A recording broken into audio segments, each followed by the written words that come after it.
नमस्कार, मैं राजेश आप सभी का हार्दिक स्वागत करता हूं सेफ राजेश मंत्रास में।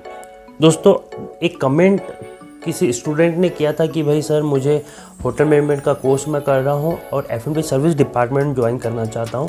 तो F&B सर्विस डिपार्टमेंट ज्वाइन करने के लिए F&B सर्विस असिस्टेंट की कौन कौन सी रिस्पॉन्सिबिलिटीज़ होती है और यदि मुझे F&B मैनेजर बनना है तो मुझे क्या क्या करना पड़ेगा। दोस्तों, मुझे काफ़ी बड़ा अच्छा लगता है जब कोई इस तरीके के क्वेश्चन पूछता है, तो इससे मुझे ये फील होता है कि जो वीडियोस मैं बना रहा हूँ उससे लोगों को काफ़ी फ़ायदा हो रहा है और उन्हें अपने सवालों के जवाब मिल रहे हैं। तो this is very good thing for me और काफ़ी ज़्यादा मैं मोटिवेट हो जाता हूँ। दोस्तों, इसी तरीके के वीडियो देखने के लिए यदि आप चैनल पर नया है तो चैनल को सब्सक्राइब करेंगे तो मुझे अच्छा लगेगा और मैं इसी तरीके के बहुत सारे वीडियोज़ आप लोगों से शेयर करते रहूँगा। तो चलिए दोस्तों, आज हम बात करते हैं F&B सर्विस डिपार्टमेंट के बारे में। F&B सर्विस डिपार्टमेंट में पहले तो हम समझते हैं कि कौन कौन सी पोजीशंस होती है और उन पोजीशन के क्या क्या काम होते हैं। सबसे पहले होता है कोई भी फ्रेशर जब F&B सर्विस डिपार्टमेंट में ज्वाइन करता है तो F&B सर्विस एसोसिएट के पोजीशन से ज्वाइन करता है।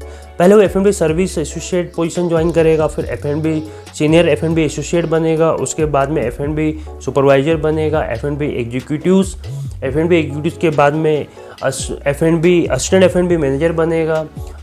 बार में यदि काम कर रहा है तो बार मैनेजर बनेगा, बैंक्वेट में यदि काम कर रहा है तो बैंक्वेट मैनेजर बनेगा। जैसे 3 सेगमेंट होते हैं। रूम सर्विस में यदि काम कर रहा है तो रूम सर्विस मैनेजर बनेगा।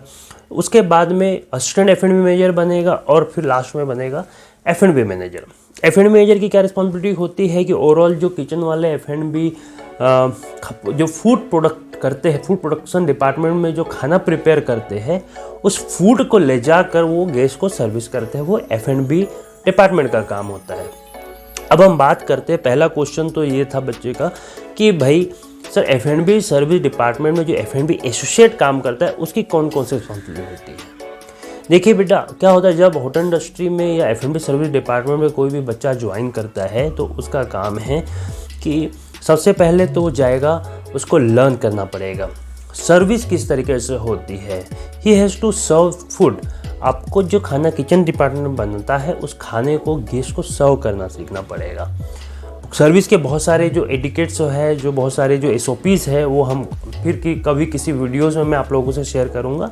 लेकिन आज हम सिर्फ F&B एसोसिएट की रिस्पॉन्सिबिलिटीज़ के बारे में बात करेंगे और कितने सालों में मैं F&B मैनेजर, कोई स्टूडेंट यदि F&B सर्विस डिपार्टमेंट ज्वाइन करता है तो कितने सालों में F&B मैनेजर बन जाएगा, इसके बारे में हम बात करेंगे। अब रही बात की F&B एसोसिएट की रिस्पॉन्सिबिलिटीज़ कौन कौन सी होती है, तो देखिए पहली रिस्पॉन्सिबिलिटी है कि जो सर्विस होती है, चाहे फूड की हो या F&B बेवरेज की हो, जो सर्विस होती है चाहे फूड की हो या बेवरेज की हो, उसका काम है खाने को ले जाकर सर्विस करना। सर्विस के बहुत सारे एटिकेट्स होते हैं, बहुत सारे SOPs होते हैं जो डिटेल में हम किसी वीडियोज़ में समझने की कोशिश करेंगे। उसके बाद में ट्रेनिंग्स, जो F&B सर्विस डिपार्टमेंट के जो सुपरवाइजर लेवल के लोग होते हैं, जो एग्जीक्यूटिव या मैनेजर लेवल के लोग होते हैं, वो ट्रेनिंग्स देते हैं, तो उनको ट्रेनिंग देना। बार में भी यदि आप इंटरेस्टेड हो तो बार में आप स्टार्ट कर सकते हो कैरियर F&B एसोसिएट के पोजीशन से, या फिर रेस्टोरेंट में आप F&B पोजीशन से स्टार्ट कर सकते हो। और क्या रिस्पॉन्सिबिलिटीज़ होती है, देखिए ओवरऑल अगर हम सर्विस डिपार्टमेंट की बात करें तो वहाँ जो क्रॉकरीज कटलरीज होती है उसको पॉलिशिंग करने, उसको वाइपिंग करने की रिस्पॉन्सिबिलिटीज़ होती है। टेबल सेटअप किस तरीके से किया जाता है, बफे सेटअप किस तरीके से किया जाता है, उसके बाद में सर्विस कल्चर किस तरीके का डिपेंड करता है होटल टू होटल के ऊपर, तो वो सारी रिस्पॉन्सिबिलिटीज़ F&B एसोसिएट की होती है। यदि आप बैंक्वेट में काम करते हैं तो बैंक्वेट की टेबल सेट करना, कटलरी क्रॉकरीज को सेट करना, ये सारी जो रिस्पॉन्सिबिलिटीज़ होती है वो F&B एसोसिएट की होती है। साथ में ही आपको किचन डिपार्टमेंट से कोऑर्डिनेट करके किस टाइमिंग के बीच में खाना हमको गेस्ट को सर्व करना है, वो सारी चीज़ें भी सीखनी पड़ती है। अब यदि हम बात करते हैं कि एसोसिएट लेवल पे कोई बंदा यदि F&B डिपार्टमेंट में ज्वाइन करता है तो वो कितने सालों में F&B मैनेजर बन सकता है। ऑलरेडी जैसा मैंने आपको बताया कि 5-6 पोजीशन को धीरे धीरे जब वो जॉब करता है, जब जो जॉब स्टार्ट करता है तो धीरे धीरे उस पोजीशन को क्रॉस करने के बाद में F&B मैनेजर बन जाता है।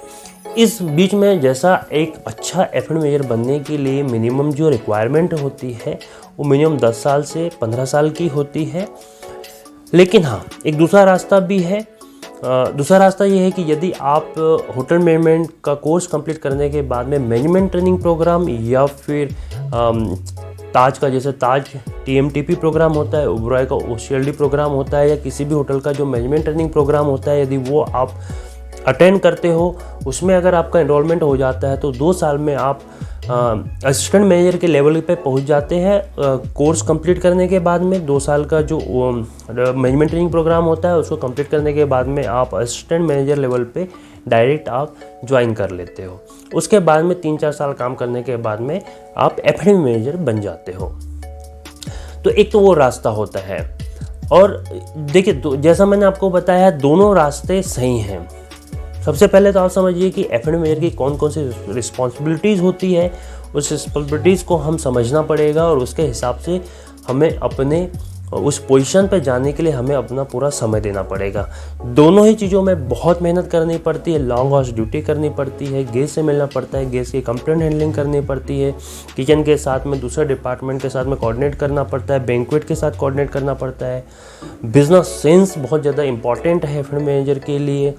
बहुत सारी चीज़ें जो फूड फेस्टिवल्स वगैरह होते हैं, फूड प्रमोशंस होते हैं, उन सारे की मार्केटिंग करना, मार्केटिंग स्किल्स भी एक F&B मैनेजर के अंदर होनी चाहिए। सेल्स करते आना चाहिए कि आप होटल में किस तरीके से अपने F&B को सेल कर रहे हैं, प्रमोट कर रहे हैं। तो ये सारी रिस्पॉन्सिबिलिटीज़ जो होती है वो F&B मैनेजर की होती है। दोस्तों, इसी तरीके के क्वेश्चन यदि आप मुझसे पूछते रहते हैं तो मुझे बड़ा अच्छा लगता है और मैं आंसर लेकर आप लोगों के सामने उपस्थित होता हूं। यदि आपके दिमाग में भी कोई डाउट है, कोई क्वेश्चन है, तो नीचे कमेंट सेक्शन में जाके आप मुझे कमेंट कर सकते हैं। मैं पूरी कोशिश करूंगा आपके सवालों के जवाब देने के लिए। और यदि वीडियो पसंद आए तो वीडियो को लाइक कीजिए। चैनल पर यदि नए आते हैं तो चैनल को सब्सक्राइब करेंगे, मुझे अच्छा लगेगा। और इसी तरीके की वीडियोज़ मैं आप लोगों के सामने लेकर आते रहूँगा। दोस्तों, आज के लिए इतना ही। तब नमस्कार, आप सभी का दिन शुभ रहे।